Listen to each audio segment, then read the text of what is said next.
সে তো কোনো গোপন রাজনৈতিক দল করতে চায় না, সে আইনসম্মত রাজনৈতিক দল করতে চাইছে।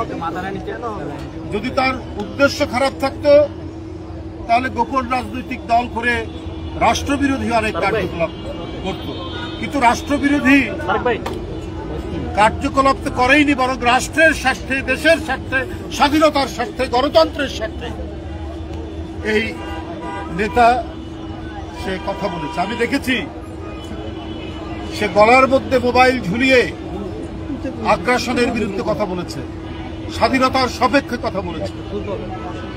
এই দেশকে যারা আমাদের অর্থনৈতিকভাবে, রাজনৈতিকভাবে, সাংস্কৃতিকভাবে আধিপত্য বিস্তার করতে চায়, সে আধিপত্যবাদের বিরুদ্ধে কথা বলেছে। আজকে তার নিবন্ধন দেওয়া হচ্ছে না, তাহলে আপনারা কাদের নিবন্ধন দেবেন?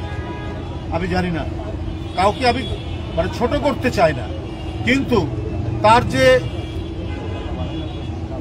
চিন্তা এবং রাজনৈতিক তার যে সংগ্রাম এবং কর্মসূচি, সেই অনুযায়ী সে যে রাজনৈতিক দল গঠন করেছে, সেই রাজনৈতিক দলের নিবন্ধন অবশ্যই সেই প্রাপ্য।